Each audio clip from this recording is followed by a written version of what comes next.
বলেন।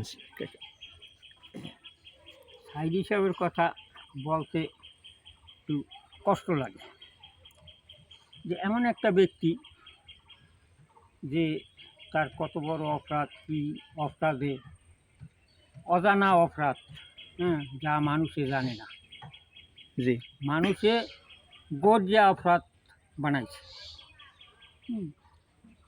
এই লোকটা আমাদের এই গ্রামে 5টা মানুষও বলতে পারবে না যে হয় সাইদ হিসাব তো অমুকখানে গোসল করতে দেখছি, তার সর্বশরীর দেখছি। মানে উনি পুরুষ হওয়া সত্ত্বেও এতটা সাবলীল বা লজ্জা বা এখন দিনে রেশালায় অনেক কিছু ঘটে। জি ওনার হচ্ছে একটাই, উনি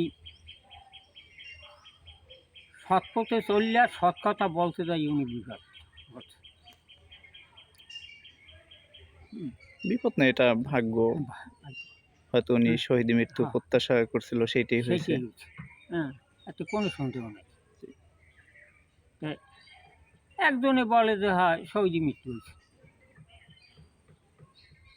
আরেকজনকে না, এই বলতো না।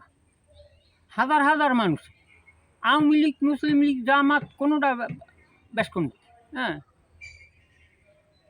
আওয়ামী লীগকেও বলে যে হয় ওনার শহীদ মৃত্যু হয়েছে। যতটুকু জানা আমরা জানি যে ধর্ম বর্ণ নির্বিশেষে উনি সবার কাছে ভালোবাসার পাত্র ছিল, প্রতিভা ব্যক্তি ছাড়া। দল এক কথা, আর মানুষ ব্যক্তি হিসেবে ওনারা সবাই পছন্দ করত। রাজনৈতিকভাবে তো সবার মতামত আছে। উনি খালি এই মাহফিল দিয়া সৎ কথা বলতে যাইয়া মাহফিলে অতটাই না, রাজনীতি করার কারণে। আমার মনে হয় যে উনি যদি চিন্তা করছে এই যে আপনার বাড়ি কি পাশেই? এই পাশেই আমার বাড়ি, ওনার বাড়ি আর আমার বাড়ি মাঝখানে 3টে। এটা তো ওনাদের নতুন বাড়ি? না, এটা পুরান বাড়ি ওনার। এই বর্তমান এই বাড়িটা পুরান বাড়ি? আর ওনার পাশে নাকি আরেকটা বাড়ি আছে ওনাদের? বাড়ি সেটা হইলে যাইয়া ভগ্নিপতিরে করিয়ে দিয়েছে। ও, ভগ্নিপতিরে, সাইদির ভগ্নিপতিরে করিয়ে দিয়েছে। ও আচ্ছা, তাহলে সাইদি সাহেব এখানেই শিশুকাল, কৈশোর, যৌবন সব এখানে? না, সে লেখাপড়াটা করছে সাতক্ষীরায়। সাতক্ষীরায় থাকিয়া ওইখান দিয়ে লেখাপড়াটা করছে, করিয়ে তারপরে উনি শশিয়া যাই। সাতক্ষীরা কারণ কি নানা বাড়ি নাকি ছিল ওখানে? সাতক্ষীরা থাকতো। ও, সাতক্ষীরা থাকতো। তারপরে উনি শশিনা সারসিনা, তারপরে মনে একটা সময় খুলনায় পড়ছে। খুলনায় পড়ছে। তারপর তো আস্তে আস্তে মাহফিল করতে করতে করতে করতে আর কি মাহফিলের দিকে ঢুকে গেছে। উনি একটা ভালো মানুষ। উনি একটা ভালো মানুষ।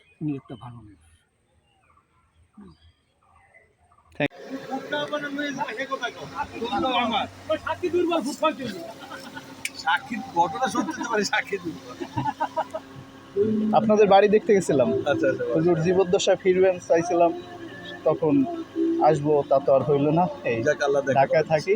দোয়া রাখবেন। আসসালামু আলাইকুম।